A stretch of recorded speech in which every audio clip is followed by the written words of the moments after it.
ನಾವಾಗಲೇ ಕಥೆಯನ್ನು ನೋಡಿದ ಹಾಗೆ ಈ ಗಣಪತಿಗೆ ಆ ಗೋವಳರು ಸೌತೆಕಾಯಿಗಳನ್ನು ಸಮರ್ಪಣೆ ಮಾಡ್ತಾಯಿದ್ರಂತೆ. ಹಾಗೆ ಸೌತೆಕಾಯಿಯನ್ನು ಸಮರ್ಪಿಸಿದರೆ ಆ ಗಣಪತಿಗೆ ಪ್ರೀತವಾಗುತ್ತೆ ಅನ್ನೋ ಅರ್ಥದಲ್ಲಿ ಅದನ್ನು ಸಮರ್ಪಿಸ್ತಾಯಿದ್ರು. ನಾವು ಈಗ ಈ ಸೌತೆಕಾಯಿಗಳನ್ನು ಆ ಗಣಪತಿಗೆ ಸಮರ್ಪಿಸೋಣ.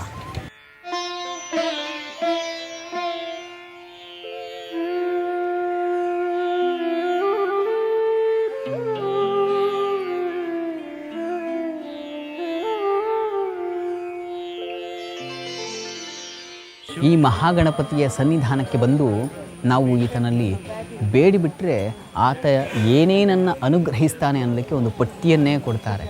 ವಿದ್ಯಾರ್ಥಿ ವಾ ಲಭತೆ ವಿದ್ಯಾ. ಅಕಸ್ಮಾತ್ ಒಬ್ಬ ವಿದ್ಯಾರ್ಥಿ ಬಂದು ಇಲ್ಲಿ ವಿದ್ಯೆಯನ್ನು ಕೇಳಿಕೊಂಡ್ರೆ ಆತನಿಗೆ ವಿದ್ಯೆ ಪ್ರಾಪ್ತಿಯಾಗುತ್ತಂತೆ. ಧನಾರ್ಥಿ ವಾ ಲಭತೆ ಧನಂ.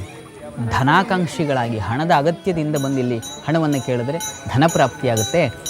ಪುತ್ರಾರ್ಥಿ ವಾ ಲಭತೆ ಪುತ್ರ. ಪುತ್ರಾರ್ಥಿಗಳಾಗಿ ಸಂತಾನಾಪೇಕ್ಷೆಯಿಂದ ಬಂದರೆ ಸಂತಾನ ಪ್ರಾಪ್ತಿಯಾಗುತ್ತಂತೆ. ಮೋಕ್ಷಾರ್ಥಿ ವಾ ಲಭತೆ ಗತಿ. ಅಕಸ್ಮಾತ್ ನನಗೆ ಮೋಕ್ಷ ಕೊಡಪ್ಪ, ಯಾವುದರ ಬಂಧನವೂ ಬೇಡ ಅಂತ ಕೇಳಿದರೆ ಆತ ಮೋಕ್ಷವನ್ನು ಕರುಣಿಸ್ತಾನಂತೆ. ಅಂತಹ ಮಹಾಗಣಪತಿಯ ಸಾನ್ನಿಧ್ಯದಲ್ಲಿ ನಾವಿದ್ದೇವೆ. ಆತನ ದರ್ಶನ ಮಾಡೋಣ. ಆತನಿಗೆ ನೆರವೇರುವಂಥ ಪೂಜಾದಿಗಳನ್ನು ನಾವೀಗ ಗಮನಿಸೋಣ. ಪ್ರಣಮ್ಯ ಶಿರಸಾ ದೇವಂ ಗೌರೀಪುತ್ರಂ ವಿನಾಯಕಂ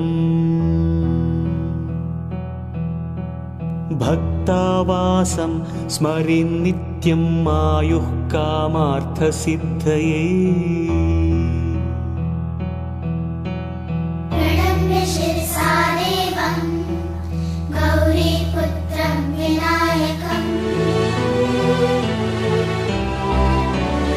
ಭಕ್ತಾವಾಸಂ ಸ್ಮರೇನ್ ನಿತ್ಯಂ ಆಯುಃ ಕಾಮಾರ್ಥಸಿದ್ಧಯೇ.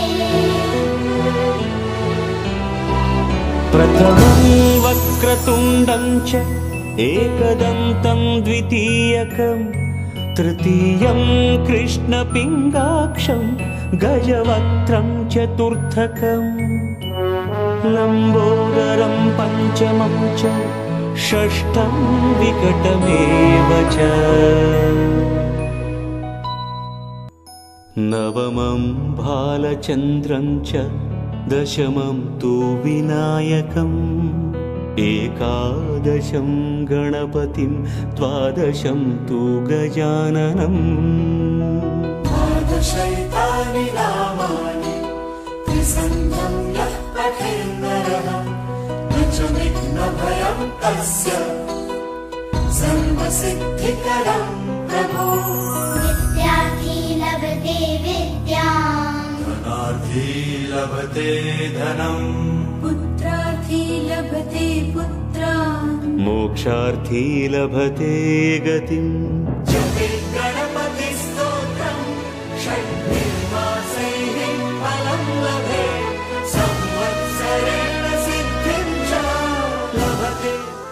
ಈ ಕ್ಷೇತ್ರದ ಒಂದು ಮಹಿಮೆ ಅಂತ ಹೇಳಿದರೆ, ನೀವು ಮನಸ್ಸಲ್ಲಿ ಏನು ಇಷ್ಟಾರ್ಥ ನೆನೆಸ್ಕೊಂಡು ಇಲ್ಲಿ ಬಂದು ಹರಕೆ ಮಾಡಿಕೊಂಡ್ರೆ ಅವರಿಗೆ ಖಂಡಿತ ಇಷ್ಟಾರ್ಥ ನೆರವೇರಿಸ್ತಾರೆ ದೇವರು. ಅಂದರೆ ದೇವರಿಗೆ ಅವಲಕ್ಕಿ ಅರ್ಪಣೆ ಮತ್ತು ಸಾಯಂಕಾಲ ಎಷ್ಟೊತ್ತು ಬೇಕಾದ್ರೆ ರಂಗ ಪೂಜೆ ಅಂತೇಳಿ ಒಂದಿದೆ.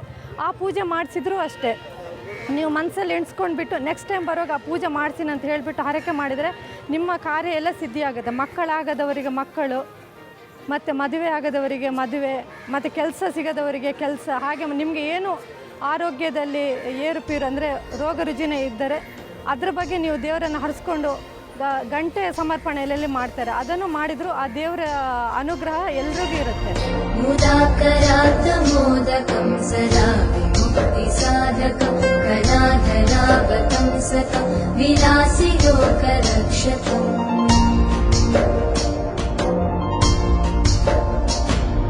अनायकैकनायकं विनाशिते भदैत्यकं नताशुभाशुनाशकं नमामि तं विनायकम्. ಈ ಮಹಾಗಣಪತಿಗೆ ದೂರ್ವೆಯ ಸಮರ್ಪಣೆ ಮಾಡ್ತಾರೆ. ದೂರ್ವೆ ಅನ್ನೋದು ಗಣಪತಿಗೆ ಬಹಳ ಇಷ್ಟವಾದ ಮತ್ತು ಪ್ರಿಯವಾದ ಸಸ್ಯ ಅಂತ ಹೇಳ್ತಾರೆ. ಇದಕ್ಕೆ ಕಾರಣ ಇಷ್ಟೇ, ದೂರದ ಯಾವ ಕೆಟ್ಟ ಅಂಶಗಳು ಅಂತೀವೋ ಅದನ್ನೆಲ್ಲ ಹೋಗಲಾಡಿಸುತ್ತೆ ಅನ್ನೋದು ಒಂದು ಭಾವನಾತ್ಮಕ ಅರ್ಥ. ಆದರೆ ಅದಕ್ಕೆ ಆಯುರ್ವೇದದಲ್ಲಿ ಒಂದು ಅರ್ಥ ಇದೆ. ದೂರ್ವೆಗೆ ರೋಗ ನಿರೋಧಕ ಶಕ್ತಿ ಹೆಚ್ಚಾಗಿರುತ್ತೆ.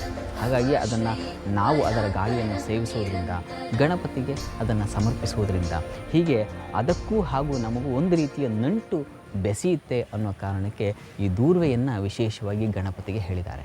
ಸಮಸ್ತ ಲೋಕ ಶಂಕರಂ ನಿರಸ್ತ ದೈತ್ಯ ಕುಂಜರಂ ಗರೆ ತರೋದರಂ ವರಂ ವರೆ ಭವಕ್ರಮಕ್ಷರಂ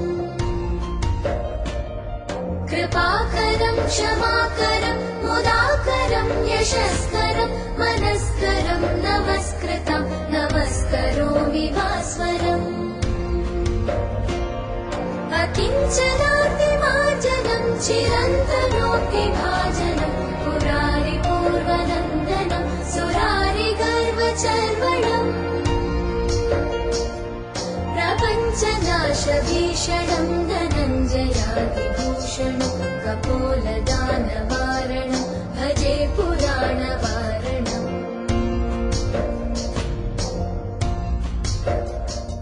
ಪ್ರತಿನಿತ್ಯ ನಡೆತಕ್ಕಂಥ ಸೇವೆಗಳು, ಗಣಪತಿಗೆ ರಂಗಪೂಜೆ, ಅಪ್ಪ ನೈವೇದ್ಯ, ಅದೇ ರೀತಿ ವಿಶೇಷವಾದಂತಹ ಮೂಡಪ್ಪ ಸೇವೆ, ಇದನ್ನೆಲ್ಲ ಈ ಕ್ಷೇತ್ರದಲ್ಲಿ ಮಾಡ್ತಾರೆ. ನಿತ್ಯ ಅನ್ನದಾನಾದಿಗಳನ್ನು ಈ ಕ್ಷೇತ್ರದಿಂದ ನಡೆಸ್ತಾ ಹೋಗ್ತಾ ಇದ್ದಾರೆ. ವಕ್ರತುಂಡ ಮಹಾಕಾಯ ಕೋಟಿ ಸೂರ್ಯ ಸಮಪ್ರಭಾ ನಿರ್ವಿಘ್ನಂ ಕುರು ಮೇ ದೇವ ಸರ್ವಕಾರ್ಯೇಷು ಸರ್ವದಾ.